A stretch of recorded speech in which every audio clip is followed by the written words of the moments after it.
Speaker today is a humbling privilege. He is a native of Barangay Bailan, a simple guy that you might at any time meet on the street, in the market, at the groceries, or you may approach at any insignificant day of your life. Shall we say, an ordinary name that you often heard of, yet could have etched a meaningful role in your life. He is a former pupil, yes, an alumnus of Bailan Elementary School, now Bailan Integrated School, graduated in 1979. He then spent his high school life at Capiz State University, formerly known as Panay State Polytechnic College, and graduated under the Agriculture Department in 1983. Ask him what was his unforgettable experience during his high school days. Not to mention the normal planting of rice and walking back and forth from home to school. It was when he's chosen to climb the top of the pyramid during the cheer dance competition because he was the smallest. Mostly of you have probably seen cheer dance competition before the pandemic lockdown. He best described his years as school home, school days. You will know later why. After which, he had to leave his family and went to a far place to finish his associate in marine transportation and graduated in the year 1986 at Mindanao Regional School of Fisheries. In the later time, with dedication and hard work, he then completed his Bachelor of Science in Marine Transportation year 1987 at Zamboanga State College of Marine Sciences and Technology. In preparation for his challenging job as a seafarer, he worked and completed his apprenticeship with Allison Shipping for 1 year. In the year 1989, with great pride, he passed his board exam for officer in charge of navigational watch and continued to work as third marine officer in the same company, Allison Shipping Lines, for another year. Then, he served with the same rank of the National Marine for the next 2 years. Then, the next 4 years, he worked at Philhellenic Shipping Company. Then, he worked as chief officer in the yacht of Zodiac Maritime Agencies. Zodiac Maritime Ltd is an international ship management company based in London for the next 3 years. Finally, until retirement, he worked as second marine officer at Trans Global Maritime Agencies for the next 20 years. Dear parents and graduates, ladies and gentlemen, join me in welcoming our humble, simple, and a person I believe deserves respect and emulation, our honorable guest speaker, Mr. Fredo C. Dayao. Once before, Lynn Manuel Miranda said, "My dear Tier 5 graduates, you are about to enter the most uncertain and thrilling period of your lives. You know why? It is because there is no assurance for success but hard work and a little dash of luck. But do you know what? The more hard work you do, the higher chances of success you will attain." Mr. Julie Ibato Igas, the dynamic principal and the leader who remarkably was able to successfully complete this year despite the pandemic and the natural challenges he had on his hands. To these people who creatively made your classroom colorful, who passionately taught this 21st generation, who cared for the well-being, who innovatively thought of something new each day so that you will not get bored learning, who untiringly motivated you to keep going, who are knowledgeable, who have shared to you the greatest stories and wisdom to prepare you in the near future, who are principled to open up your mind to what is right and what is wrong, who are balanced to show that the world should not be biased and should be fair, who dedicated their lives as your loving teachers in the place you called your second home. A big round of applause to the teachers. To the parents and guardians who each day keep up to support, inspire, push you, nurture you, remind you, and untiringly work hard and unconditionally love you so that you will reach the finish line and make it. To everyone who had made this momentous occasion become one of the most unforgettable memories of this young, vibrant, and full of dreams students of Bailan Integrated School. It is my pleasure to be a part of this historical event, being the first moving up exercises speaker for junior high school year 2022 in Bailan Integrated School, my alma mater. I may not excite you, nor make you laugh all throughout, or make you remember every words I say, but may somehow leave a mark on your mind of what are more important, according to Little Prince. A very simple secret. It is only with the heart that one can see rightly. What is essential is invisible to the eye, which means we can feel what is truly important but not see. Let's start with the following inquiry questions and discover how to keep that burning passion to succeed become our daily walks in life.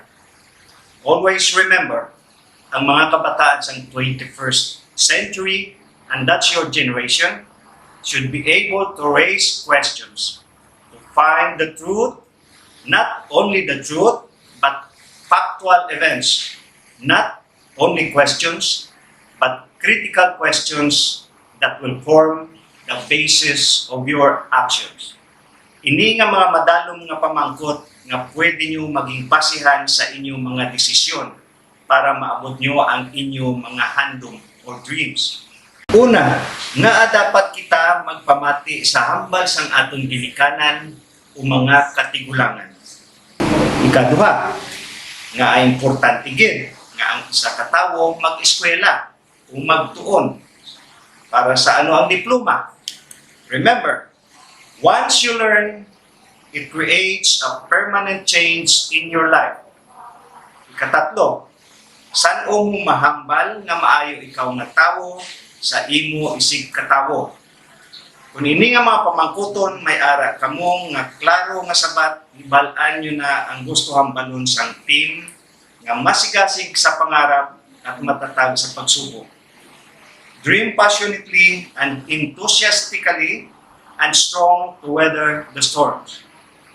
Weather the storms, which means to deal with a difficult situation without being harmed or damaged, matatag sa pagsubok. Listen carefully.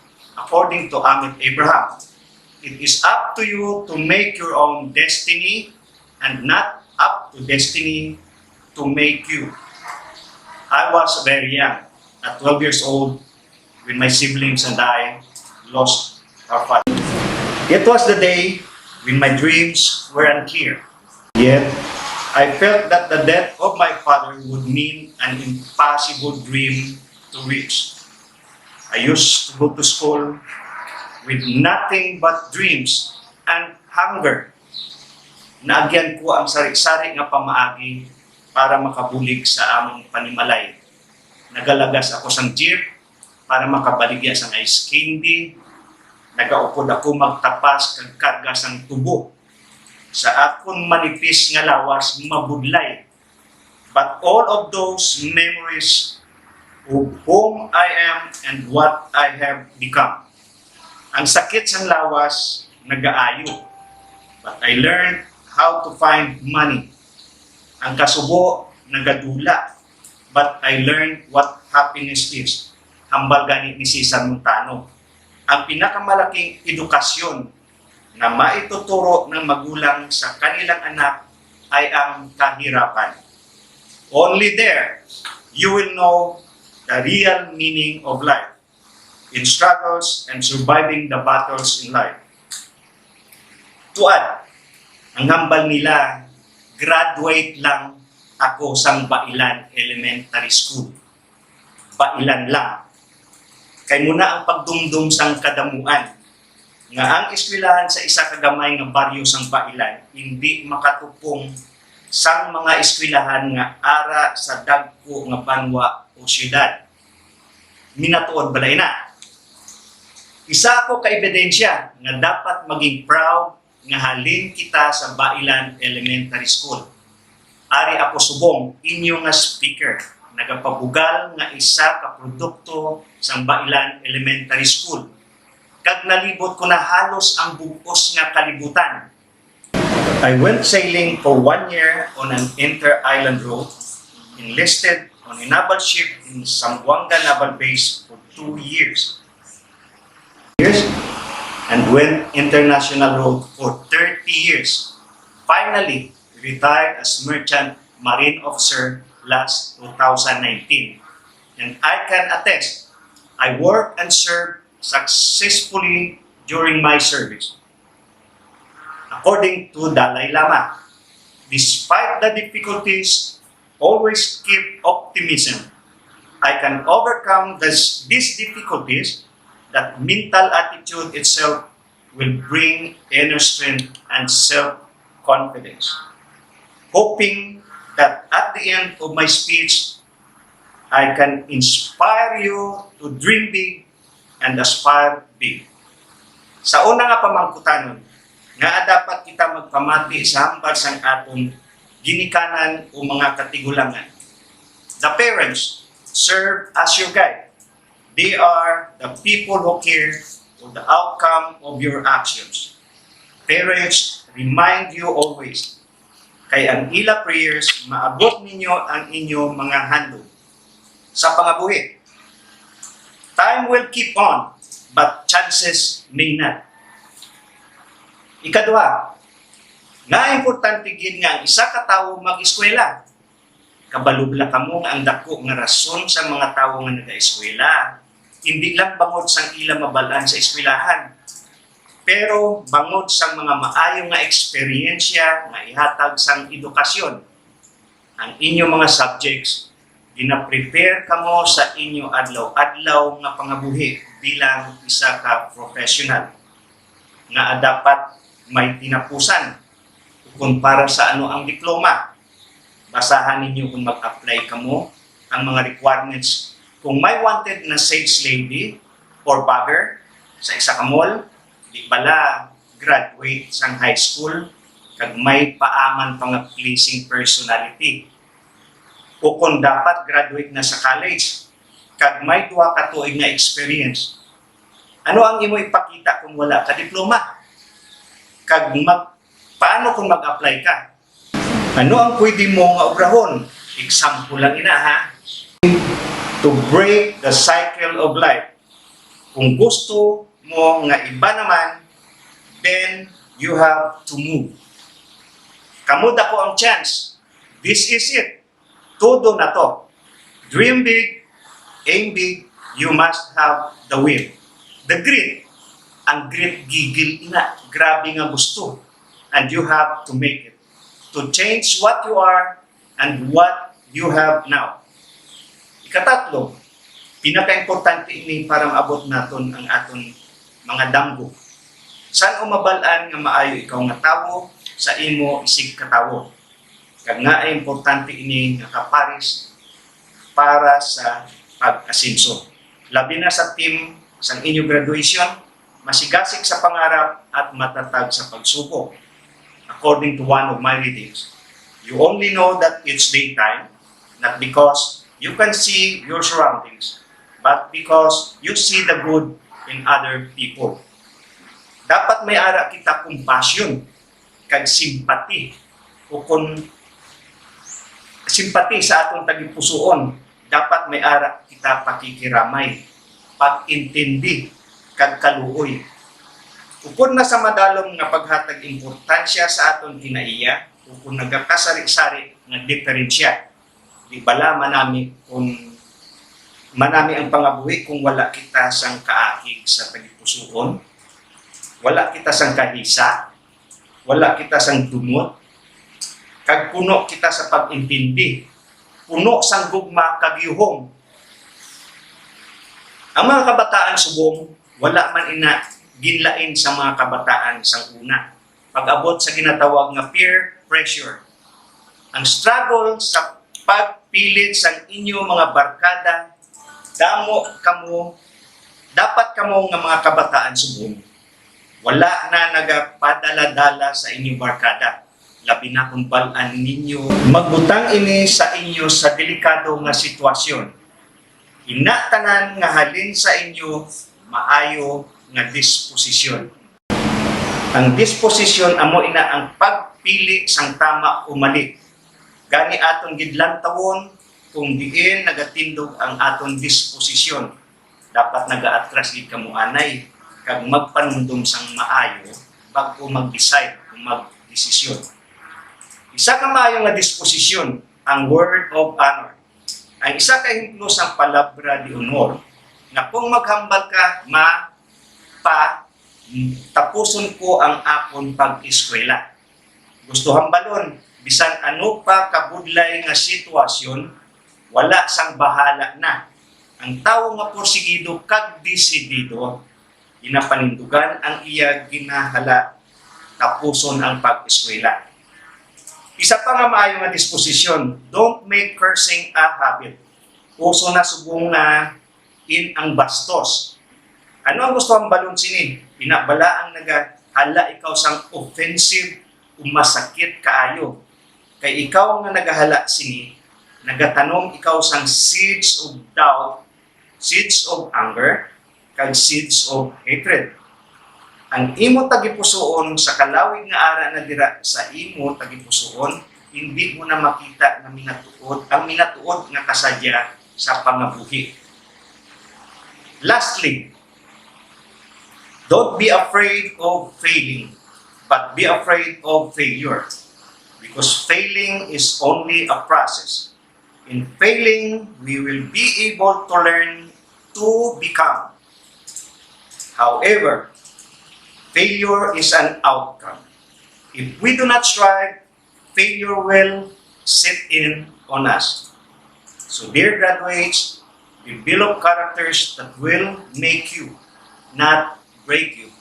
Maging mga kabataan na may masigasig sa pangarap at matatag sa pagsubok. Oo, libre ang mangarap.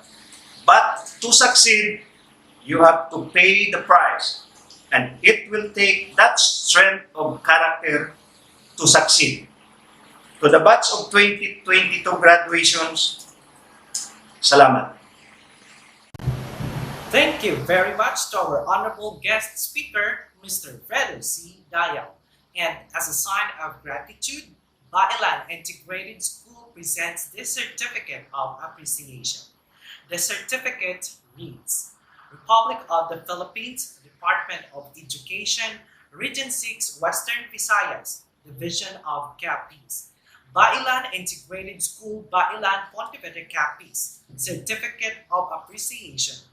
This certificate is awarded to Fredo C. Dayal, guest speaker, for imparting his valuable insights and inspirations to the pupils, teachers, parents, and community members during the first virtual recognition and moving up ceremony with the theme K-12 graduates pursuing dreams and fostering resilience in the face of adversity.